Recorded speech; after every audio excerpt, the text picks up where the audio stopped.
Hello, everybody, and thank you for tuning in to the Liberty Report. With me today is Daniel McAdams. Daniel, good to see you. How are you, Dr. Paul? Very good. I'm glad you got over your little spell and you're doing well. So good to have you back here today.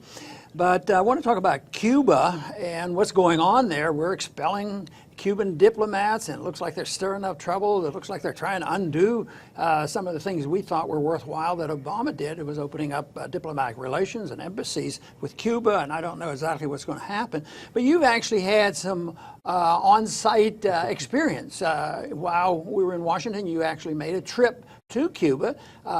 Unfortunately, even then, you weren't leaving a free country because you couldn't even just fly from here and go to Cuba.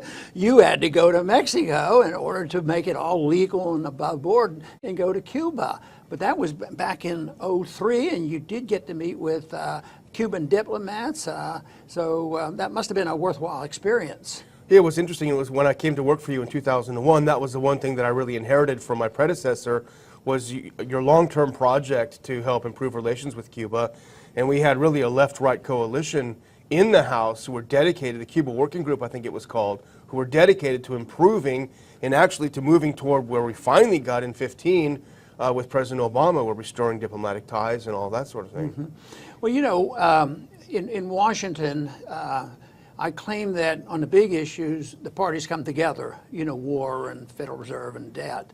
But other times they argue and bicker over it. But I think that something like this, there was a coalition, and it's difficult for me to understand why, if a president like Obama, which he wasn't our favorite president, that if he does something that he fits what we've been talking about and which other Republicans agree with, why the party has to get their back up against the wall and absolutely disagree with them. And that seems to be what happens. So so we have talked about this a long time, but now it seems to be a reversal of what Obama tried to do. The embassies were open, the travel was open, people were allowed to fly from this country. Now some of this is being reversed. The travel restrictions are entered into, embassies are being grossly reduced, but it came out of this this incident where 21 of Americans, or even though there was a Canadian, got sick all of a sudden. It was sort of a mysterious disease, and nobody fully explained it, and even today they don't know it. So there was talk, were they poisoned, you know, sonic waves sent in there to do things, or could it have been a virus? And I think all that is up for grabs. One thing, though, that I feel certain of is the people who did not like, you know, better relationships with China have used this. You know, they won't let a crisis go to waste, and all of a sudden things have gotten reversed. And we have a president that really has never been in our camp. I don't know whether he said any good things about relationships with Cuba even in the campaign, but he has not indicated, you know, that he's on our side of saying, let's talk to people. You know, the Cold War's over. That's you know, that's old-fashioned now. But here we are going back and forth trying to sort this out, and unfortunately, it's going in the wrong direction. Yeah, candidate Trump sided, you know, very strongly with the neocons when it came to Cuba. He called the deal one-sided. He criticized it. That helped him with, you know, some of the Florida delegation, the Rubios and Ross Laytons of the world. But he's always been very hawkish on it. But, you know, these supposed attacks, very mysterious. Nobody knows what they are. Nobody has any idea. The symptoms of the attacks are wide-ranging, from nosebleeds, nausea, dizziness, to severe headaches, mild brain damage, hearing and memory loss, supposedly. And so it's the question is, was it some sort of acoustic weapon? They've described hearing things from grinding, blaring cacophony to the sound of crickets, which is a pretty broad range of things. So no one knows what happened, if it was, as you say, a virus, an attack, or something else. But as you point out, it was a good crisis, so therefore you got to reach the conclusion before the evidence. Yeah, and right now, even our own government is not accusing the Cuban government of doing this, and that might be diplomatic about doing that. But the Cuban government, I think, wants to resolve this. I think they like our visitors going to Cuba. I think they're less communistic than they used to be. So they've actually even allowed our FBI to come in and investigate to try to figure out what's going on. They want to know what's going on. But it is very, very strange whether there's some illicit sonic activity going on. Some of those symptoms can be explained by a virus. Not everybody was working in the embassy. Some were just in were spouses and they lived in a hotel nearby, and they ended up having a problem. It doesn't look like it's continuing. It raised, to me, one of the things that crossed my mind, could this be something similar to Legionnaire's disease? Remember, they had symptoms that were sort of mysterious. They finally isolated, a virus on that. But right now, I don't think they're going to isolate a virus. But I do know that people can get a virus and have dizziness, and they can have some of these symptoms, and they can have loss of hearing, and it can be permanent even by a virus. And when it's narrowed down to those symptoms, immediate treatment is very important. But there's a few other things that went along there that isn't fully explained. But right now, there's no question about how it's hurting the diplomatic relationship. First we brought some diplomats home, and then we kicked out a few Cuban diplomats, and now the most recent thing, we expelled 15 diplomats, and they're continuing to go. And the travel restrictions, because it was announced that there's a travel warning, all of a sudden, I guess when you take people into the country against a travel warning, your insurance protecting those individuals no longer exists. And the other thing, which I believe this is the case, there are some people who make the case that if you want to talk about relative danger, that right now, if you and I decided to get on a commercial airline and fly to Cuba or any other country in the region, it's probably one of the safest places to go to. So it's not good that things have been reversed, and I just don't see exactly what's going to happen from this because they certainly aren't paying a lot of attention to our viewpoint. The other question to one, I mean, we don't know. There can be a lot of speculation done. You speculate about a virus. That might be bolstered by the idea that apparently it's unclear whether all the symptoms that people are reporting are related to the so-called attacks. Could be a case of kind of mass hysteria. And if you think about how an embassy operates, and I've had a lot of experience with diplomats over my years, if you think of how an embassy operates in a place like Cuba, you do have a very closed system. Diplomats don't get around very much. They don't mingle in with the local community. They tend to build a real wall around themselves.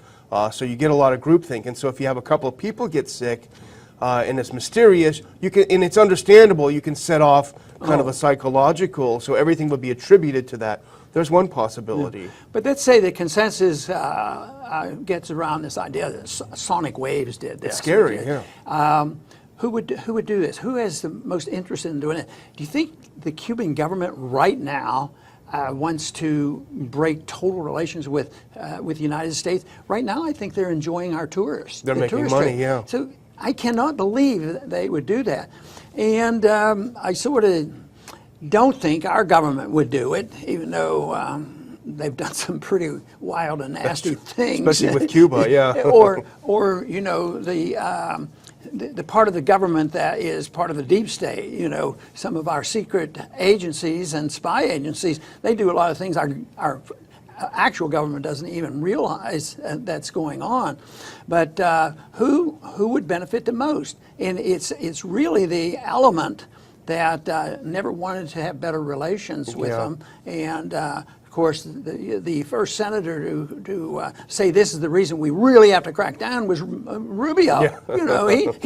I don't hear of anybody else thinking that they know all the answers. At least he was the most outspoken, and since he represents their view, one way or another, he's delighted. But what if there's somebody else that we don't know about right now who does it deliberately? They could do this, and they're unrelated to our government, unrelated to the Cuban government, but related to a group that, for some philosophic reason, want to end this. And it may be very difficult ever to discover exactly who did it, even if we did know it was a sonic wave. And the other issue, it's been reported that the first people that come down with these illnesses are U.S. intelligence operatives working in Cuba.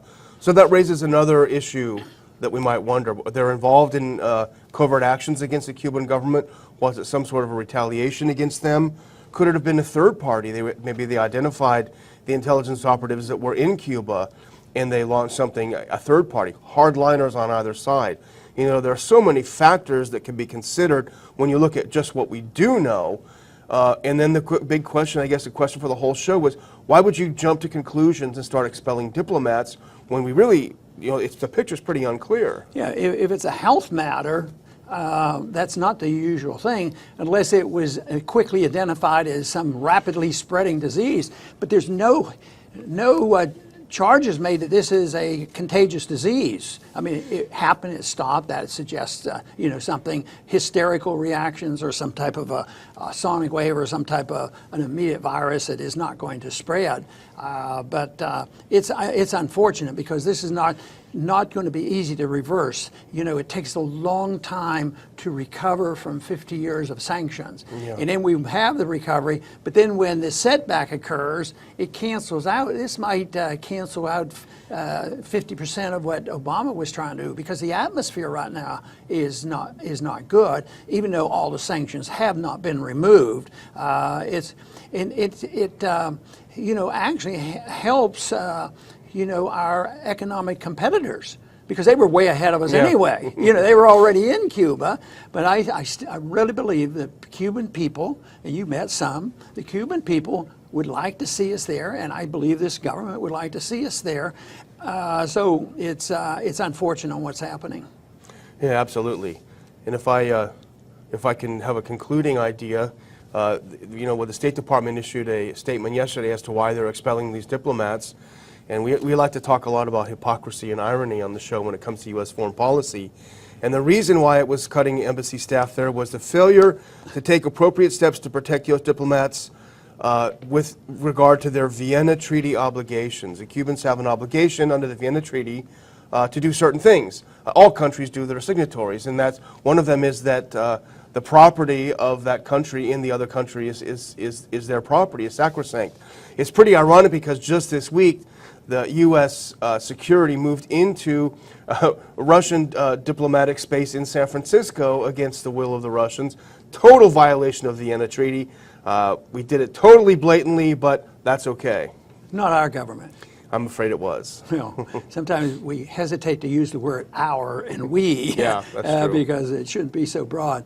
But I guess we will not have the final answer here, but the biggest thing is that the diplomatic relationship with Cuba has taken a setback, and we need more people looking at this more objectively, realizing that good relations with Cuba is possible. There's been an improvement. It's a shame that in spite of the fact that it's difficult to say positive things about Obama, if he does something positive, whether it's in Cuba or with Iran, we ought to recognize it. We ought to deal with the issues and move in that direction. And one is more open travel, more open communication, more trade. That is one of the most important things that we can do to move in the direction of peace and prosperity. I want to thank everybody for tuning in today to the Liberty Report. Please come back soon.